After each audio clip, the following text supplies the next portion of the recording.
Voilà, le dispositif est déjà en place et ok, donc ça va se faire d'un moment à l'autre, Issa Thioro Gueye.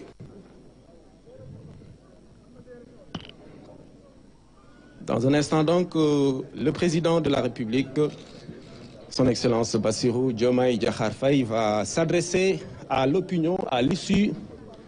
du vote ici à Ndiandiaye. waaw am na solo donc dañuy privilégier direct bi xam naa ne léegi ñu delluwaat foofu nga xamante ne gis nañ chef de l'État ñëw ànd ak soxnam ñu njëkk a voté ci lieu de vote soxnam ñu pare dem fii di lieu de vote président mi ngi noonu ci image yi ñu déglu chef de l'État. Issa Thioro, donc Monsieur le Président de la République, après avoir donc voté ici au centre de vote Ndiandiaye, quel est le message que vous avez à l'intention de l'opinion? D'abord, rendre grâce à Dieu de nous avoir permis d'être témoins et depuis quelques minutes acteurs de ce grand jour d'expression démocratique. Comme nous le constatons, le peuple est en train de sortir, d'exercer son droit de se choisir ses représentants à l'Assemblée nationale. Il le fait dans le calme et dans la sérénité, dans la pure tradition démocratique sénégalaise. Voilà pourquoi j'ai invité les acteurs politiques dans la campagne électorale à faire preuve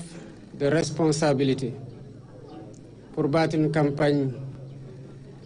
apaisée, sachant que le jour venu, le peuple aurait la même posture de grandeur qu'on lui connaît et qui fait la fierté de tous les concitoyens, de tous les compatriotes sénégalais, qu'ils soient d'ici ou de la diaspora. La maturité démocratique, c'est aussi des acteurs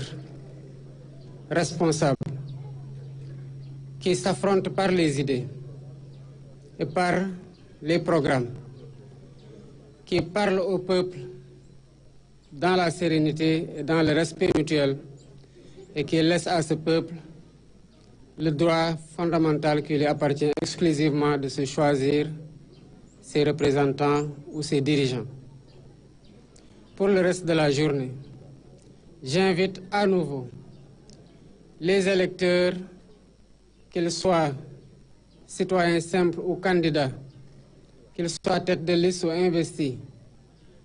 à faire preuve de sérénité, à jouer pleinement la carte de la paix et à recevoir la volonté populaire qui sera exprimée à travers les urnes par une sérénité et une acceptation qui fait le jeu démocratique. Il y aura toujours des vainqueurs à l'issue de cette élection. Il y aura aussi des vaincus. Mais en définitive, c'est le peuple sénégalais qui sera gagnant. Et nous avons tous l'obligation morale de préserver cette appréciation et ce jugement que la communauté internationale nous porte et qui est empreinte de respect, en ce sens que nous constituons une exception que nous devons à tout prix perpétuer génération après génération. yan kàddu nga yëkkati gannaaw ba nga voté fii ci Ndiandiaye. di sant Yàlla bu baax gannaaw bu ñu mayee ñu fekkee ko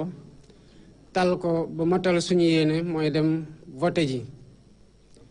niñ ko seetloo nag fii ak ci beneen centre bi ma àndoon ak soxna si madame la première dame sénégalais yaa ngi génn ci dal ak ci seen téyefu bakkan di dem wone seen tànneef ci ñi nga xamante ne ñoom la ñu bëgg ñu teewal leen ci pencum ndaw réew mi nii nag sénégalais yàgg nañ ko doxale ndax am nañu mat gi te yàgg nañu wane ne saa yu élection jotee ak nu coow li bari dinañ dem ci dal ci jàmm dem wote ñi bi ndànk seen kër ci ngoon si ñuy joxe résultat bi bët set ku ne demaat ci li nga nekkoon muy si ite loolu moo tax bu ñu doon dugg ci campagne électorale bi ma doon waxtaan ak ñi nga xamante ne ñoo nekk ci nguur gi ak ñoo nekk ci kujje gi te jiite ay liste électorale wala ñu am fu ñu féete te di ko fësal doon leen woo ñu nawlante mayante cër te tamit xam ne Sénégal gii ñoo ko moom te liñ ci bëgg a def ñu nekk ci kujje gi wala ñu nekk ci nguur gi duñ ko mën a motal lu dul ne dañ koy def ci jàmm ak ci dal gannaaw bu ñu yàlla mayee nag ñu am askan gu am dayo gu ñu am ci mat ak ci maturité démocratique xam lu mu bëgg te bés bu jotee mu fësal ko ci jàmm acteurs politiques yi nag ñoo war a góorgóorlu ba nekk ci niveau bi askan wi toll loolu daf ñuy may bu ñuy dem campagne électorale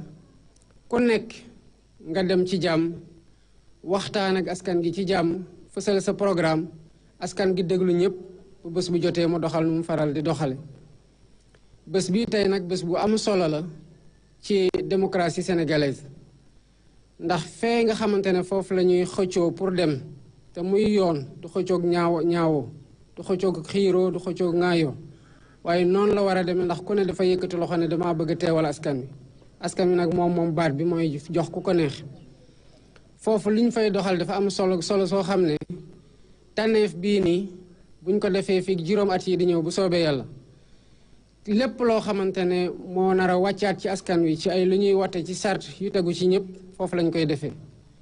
ni ñuy watoo tamit ñi nga xamante ne fal nañu leen am na juróom-ñetti weer ci gannaaw muy président de la république ak ñu mu àndal foofu lañ koy defee kon assemblée nationale bërëb gu am solo la ba buñ fa dee tànneef gi war na doon tànneef goo xamante ne gannaaw déglu programme la gannaaw seetlu ndax ay ndaw la ñoo xamante ne bu ñu leen yónnee du ñu leen mën a woowaat ñu dellusiwaat ñu remplacer leen tànk jàmm a ngi am te tànk ak diir gi ñu leen appal matul kon li may ñaan ñi nga xamante ne ñoo nekk di wote am fu ñu féete que ñu nekk ñoo xamante ne wote rek la ñu dem toogaat wala mu nekk ñoo xamante ne fësal nañu fu ñu bokk ndax ay militant lañu wala ñu nekk ñu jiite ay liste nañu ànd ak dal li des ci bés bi ndax taaru bés bi mu commencé ñu mën ko eggalee noonu duggee nañ ko ci bismillahi rahmaani rahim yàlla nañ ko yàlla may ñu mottale ko ak alhamdulilah rabil alamin loolu nag li koy maye mooy segem processus bi bëriwul coow ci xëccoo ci diggante acteurs yi ndax dañ ci fësal tëddee njaaxaanaay lépp lu ci nit waroon am ci àq jox nañ ko ba mu mat ni ma ko diggee woon ne dinañ am ay élection yu régulière yu démocratique ak yu transparente matal nañ ko ba fi ñu toll nii li ci des nag mooy ku nekk respecté sa àqu morom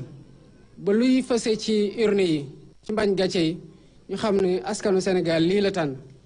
te nuñ koy tànnee noonu nag gannaaw dañuy wax ne le peuple est souverain maanaam askan wi moom baat bi ku mu ko jox ñu nangul ko noonu te xam ne Sénégal benn bopp la kenn mënu ko xar ñaar waaye doxal lii andi jàmm wareef la ci ku ne nga nekk ci kuje gi wala nga nekk ci ñi nga xamante ne ñoo jiite réew mi ànd ak ñun wala ñu ànd ak ñoo xamante ne ñoo nekk ci liste majorité présidentielle bi li laa bëggoon a fësal ci kaddu di ñaanal sénégalais yépp ñu am bésug jàmm te yàlla may ñu matal lépp loo xamante ne yéena la ci yéene gu rafet ci bés bi ba nañ koy defee saa su ne ñu koy bàkkee Afrique te ñu am responsabilité générationnelle tamit perpétuer ko maanaam fësa wéyal ko yàlla may ñu matal ko incha allahu rabbi te loolu rek mooy li ñuy sàkku ci ñëpp ñoo xamante ne ay acteurs lañu ci bés bi muy bés bu mag ci démocratie sénégalaise. jërëjëf monsieur le président. donc waaw. merci beaucoup.